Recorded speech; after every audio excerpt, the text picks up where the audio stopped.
नमस्कार दोस्तों, आज हम चलते हैं चांद की ओर। जैसे आप लोगों ने देखा होगा कि चांद कल एक हिंदुस्तान के लिए एक खुशखबरी भरा दिन था। चांद पे, वो चांद पे जो चंद्रयान जो कल उतरा था, उसके लिए सबसे पहले हम भारत के इसरो के सभी वैज्ञानिकों को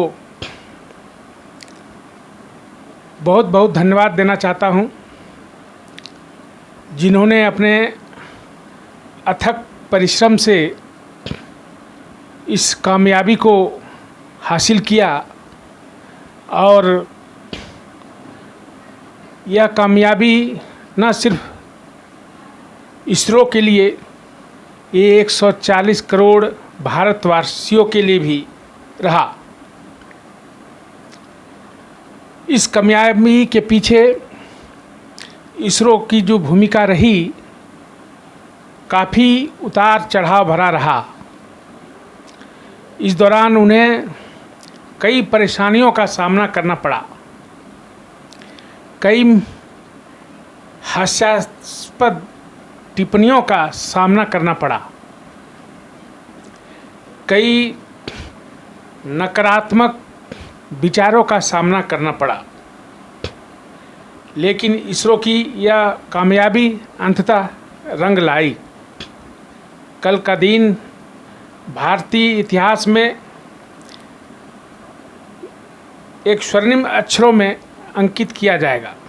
न सिर्फ भारत के लिए, पूरा विश्व के लिए यह दिन जो है एक यादगार दिन रहेगा। जैसा कि हम लोग जानते हैं, कल निर्धारित समय के अनुसार 6:04 23 अगस्त को चंद्रयान जो है चंद्रमा के दक्षिणी ध्रुव पर लैंड किया, जो एक असंभव भरा कार्य था। इस कार्य में कितने बड़े बड़े महारथी धराशायी हुए। जापान, अमेरिका, रूस, चीन, किसी ने भी दक्षिणी ध्रुव पे पहुंच नहीं पाया। लेकिन हमारा चंद्रयान जो है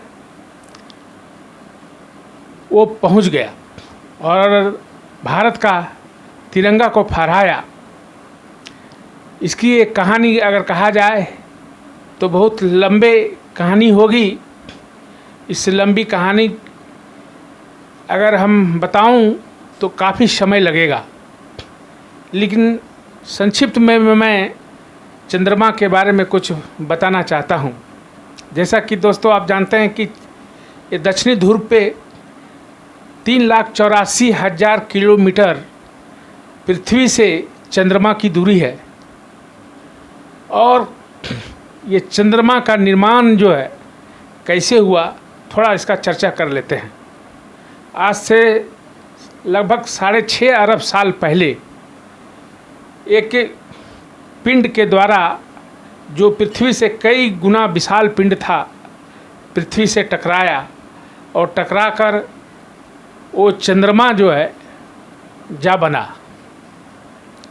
और पृथ्वी के चारों ओर यह चक्कर लगाने लगा, जिस कारण इसे पृथ्वी का मामा भी बोला जाता है और हम लोग इसे चंदा मामा के तौर पे बुलाते भी हैं। लेकिन दोस्तों, ये सफ़र इतना आसान नहीं रहा, जिसके कारण यह जो परेशानी हुई वहाँ तक पहुँचने में, कई आर्थिक समस्याओं का भी सामना करना पड़ा। इसरो ने तो साइकिल से शुरू किया था रॉकेट बनाना, और आज जो है खासकर, मैं किसी पार्टी के बारे में नहीं बोलना चाहता हूँ, नो डाउट पंडित जवाहरलाल नेहरू ने इसरो का फाउंडेशन रखा था, लेकिन विगत 9 वर्षों के दौरान जो इसरो में विकास हुआ है, इसरो का जो टेक्नोलॉजी में विकास हुआ है वो काबिले तारीफ़ है। कई हज़ारों करोड़ का बिजनेस हुआ है और इसरो का बजट को भी काफ़ी बढ़ाया गया है।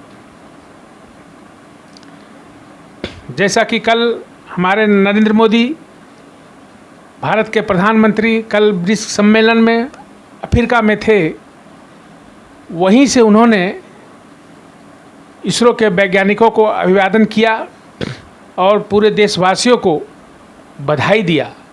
बधाई देना स्वाभाविक था, बधाई देना ही चाहिए। लेकिन दोस्तों, इस बीच कई ऐसे लोग जो हैं, कई ऐसे लोग मिले देखने को, सुनने को कि उन्होंने इस सक्सेस को एक किरकिरी के तौर पे, एक मजाकिया अंदाज के तौर पे पेश किया। वो महागठबंधन सरकार, जिसे आप कांग्रेसियों की सरकार बोल सकते हैं, कांग्रेस के एक नेता ने, जो दिग्विजय सिंह के नाम से जाने जाते हैं, उन्होंने यहाँ तक का डाला कि सैलरी नहीं मिला है वैज्ञानिकों को।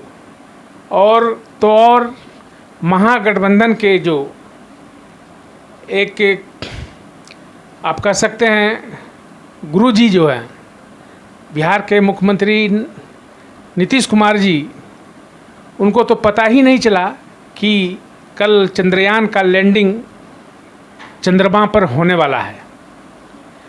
और तो और राजस्थान के जो एक मंत्री हैं, उन्होंने आदमियों को भेजा था, आदमियों के बारे में पता चला था कि उन्हें पता भी नहीं कि आदमी गया है, क्या कोई टेक्नोलॉजी गया है, उनको यहाँ तक भी सवाल नहीं। वैसे इंडिया के लोग, अगर ऐसे इंडिया के लोगों को न्यू इंडिया जो महागठबंधन के द्वारा बनाया गया है, ऐसे मंत्रियों के द्वारा अगर देश का कमान, अगर इसरो का कमान उनके हाथों में होगा, पूरा विश्व का नज़र चंद्रयान पर था, लेकिन ये हमारे महानुभाव जो थे, इन लोगों का ध्यान चंद्रमा पर नहीं पड़ा था। कईयों ने तो सुझाव दिया, कईयों ने तो मजाक भी बनाया इसे। पूरे विश्व के कोने कोने से चंद्रमा को, चंद्रयान को, भारतवासियों को, भारत के वैज्ञानिकों को प्यार मिला और अभिवादन किया गया।